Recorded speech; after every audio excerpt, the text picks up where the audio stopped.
কেমন আছেন সবাই? আমি প্রথমে দুঃখ প্রকাশ করছি যে আমি আসতে বিলম্ব করেছি। অনেকগুলো কর্মসূচি আমাদের আজকে ছিল, তবে কুমাইল আসার ইচ্ছা আমার অনেকদিন থেকে, যে কুমাইলের কর্মসূচিগুলো আমরা করব।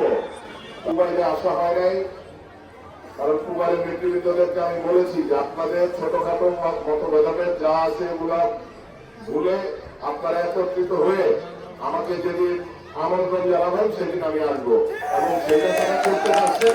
আমি তাদেরকে ধন্যবাদ জানাচ্ছি যে আজকে তারা সকলে একত্রে মিলে আমাকে এখানে আমন্ত্রণ জানিয়েছেন। আমাদের নেতা তারেক রহমান সাহেব আমাদেরকে প্রতিনিয়ত কিন্তু সতর্ক করছেন যে আমাদের কিভাবে এখন রাজনীতিটা করা উচিত, কারণ এই 5 তারিখের পরও কিন্তু আওয়ামী লীগের দর্শকরা বিভিন্ন রকম ষড়যন্ত্র করছে। সুতরাং 5 তারিখের পূর্বের বিএনপি আর 5 তারিখের পরের বিএনপি, তো 5 তারিখের পরের যারা বিএনপি হয়েছে তাদের থেকে সাবধান থাকতে হবে।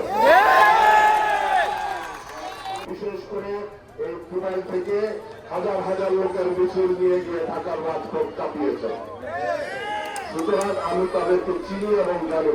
5 তারিখের পরে যারা বিএনপি হতে আসছেন তাদেরকে সাবধান করে দিচ্ছি। আমরা সারা বাংলাদেশে দেখতে পাচ্ছি যে আইন শৃঙ্খলা পরিস্থিতির অবনতি ঘটেছে, চুরি ছিনতাই ডাকাতি সবই বেড়েছে। তো সেইখান থেকে আমরা জনগণ হিসেবে, আমরা বিএনপি হিসেবে আমাদের কিছু দায়িত্ব আছে না? জনগণের জানমাল রক্ষা করার দায়িত্ব কি আমাদের না? এখন পুলিশ কাজ করতেছে, কিন্তু পুলিশ বাহিনী ওইভাবে কাজ করতে পারছে না, কারণ তাদের লোকবলের অভাব আছে। আমরা জানি কি কারণ। আমরা যদি সুষ্ঠু নির্বাচনের দিকে এগিয়ে যেতে চাই, আমাদের দেশে আইন শৃঙ্খলা পরিস্থিতি আমাদেরকে নিয়ন্ত্রণে রাখতে হবে। বিশেষ করে 3টি হত্যা, গণহত্যা এই সরকার চালাইছে। একটা হইল গিয়ে সেই বিরিয়ান বিলখানা, তারপরে আমরা দেখছি আমাদের আলেমুল আমাদের উপর শাপলা চত্বরে হেফাজতের সময় পাখির মতো গুলি করে মানুষ মারছে, এবং তারপর এই যে জুলাই আগস্টের আন্দোলনে আমাদের ছাত্র জনতা সকলের উপর যেগুলি চালাইছে। আমরা বিএনপি গণমানুষের দল, গণমানুষের দল হিসেবে আমরা জনগণের ভোটে নির্বাচিত হয়ে রাষ্ট্র পরিচালনায় আসতে চাই। সেই জন্য আমাদেরকে কাজ করতে হবে। আমরা কি হাসিনার মতো ওই আমি তুমি আর নিশিরাতের ভোটে কি ক্ষমতায় যেতে চাই?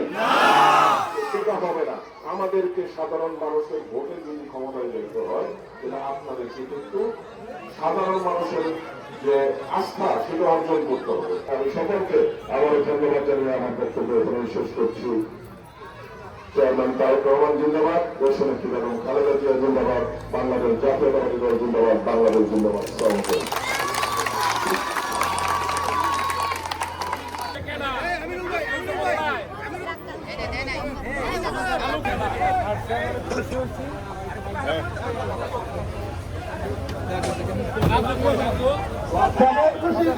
পুরস্কার